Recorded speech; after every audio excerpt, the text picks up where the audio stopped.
स्वागत करती हूँ। कैसे हो दोस्तों? अच्छे हो और होना भी चाहिए। आज हम बात करने वाले हैं व्यवसाय चक्र के विभिन्न चरणों, जिसे चरण या अवस्थाएं दो ही कह सकते हैं, उसका सेकंड पार्ट। जैसे कि पहले वीडियो में हम लोग उसके फर्स्ट पार्ट मंदी के बारे में पढ़ चुके हैं। आज हम पढ़ने वाले पुनरुत्थान, जो सेकंड चरण है व्यवसाय चक्र का, उसके बारे में पढ़ने वाले। तो दोस्तों जल्दी से आ जाइए, आज की क्लास शुरू करते हैं। Let's begin.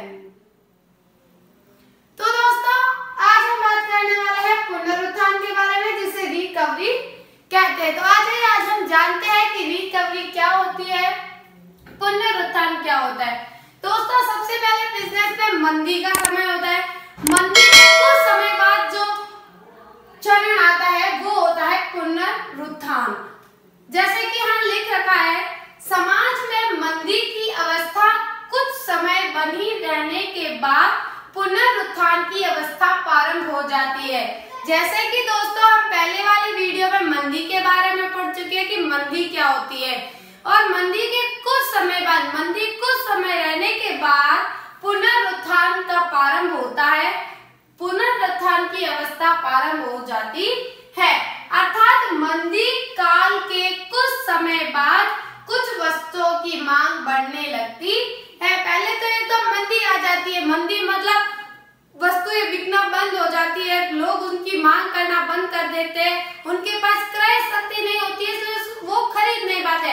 पर धीरे धीरे मांग बढ़ना शुरू हो जाता है। मंदी के कुछ समय बाद पुनरुत्थान प्रारंभ हो जाता है, जो उत्पादन व रोजगार को बढ़ावा देती है। जैसे कि हमने पढ़ा था, मंदी में उत्पादन और रोजगार में भारी कमी आ जाती है, पर जब पुनरुत्थान का प्रारंभ होता है तब धीरे धीरे उत्पादन और रोजगार में बढ़ावा शुरू हो जाता है तथा पुनरुत्थान की अवस्था को जन्म देती है। और जब वो मांग बढ़ने लगती है तो पुनरुत्थान की अवस्था को जन्म देती है।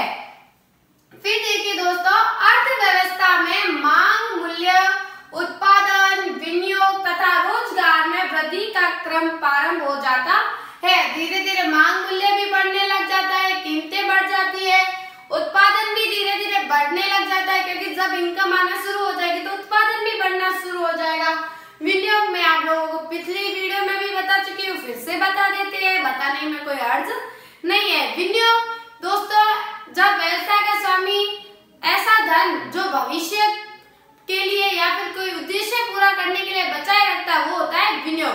तो जब पुनरुत्थान प्रारंभ की अवस्था प्रारंभ हो जाती है तब विनियोग भी बढ़ना शुरू कर देता है तथा रोजगार में भी वृद्धि हो जाती है। विनियोग, रोजगार, इन सब में वृद्धि हो जाती है। तो दोस्तों आप लोगों को समझ में तो आ रहा है ना? हाँ, अगर नहीं आ रहा है तो आप जल्दी से कमेंट बॉक्स में बता दीजिए कि आपको ये डाउट है। आपके हर डाउट को स्टडी पॉइंट में क्लियर किया जाएगा। ओके, फिर देखिए, अर्थव्यवस्था में मांग, मूल्य, उत्पादन, विनियोग तथा रोजगार में वृद्धि का क्रम प्रारंभ हो जाता है।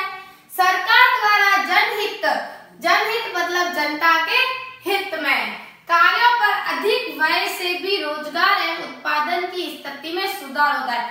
अगर सरकार कभी जनहित में पैसा व्यय कर देते हैं, अगर पब्लिक को वो सपोर्ट करते हैं, तो भी रोजगार एवं उत्पादन की स्थिति में सुधार होता है।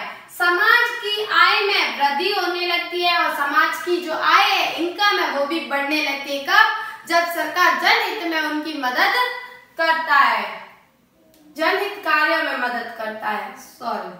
समाज की आय में वृद्धि होने लगती है, जिससे वस्तुओं की बिक्री बढ़ती है।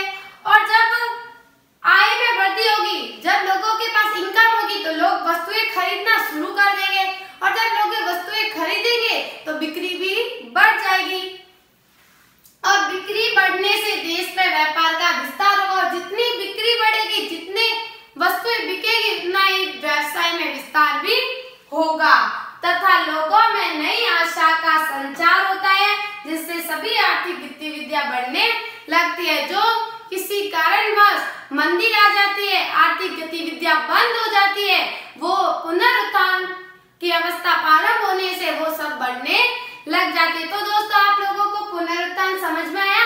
बहुत ही सरल है, इसको आसानी से समझना है दोस्तों।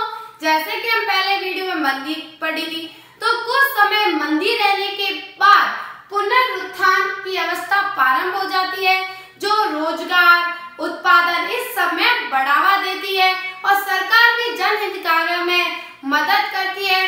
तब समाज में आय में बढ़ोतरी होती है और आय में बढ़ोतरी होने के कारण जो लोग हैं वो वस्तुएं खरीदना शुरू कर देते हैं, जिससे बिक्री बढ़ जाती है।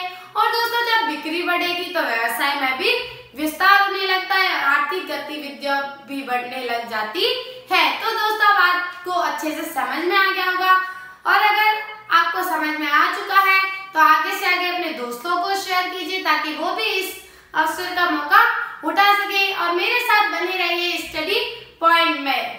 और अगर आप लोगों ने अभी तक मेरा चैनल सब्सक्राइब नहीं किया तो जल्दी से जाके सब्सक्राइब, लाइक, कमेंट जल्दी से कर दीजिए। Thank you so much.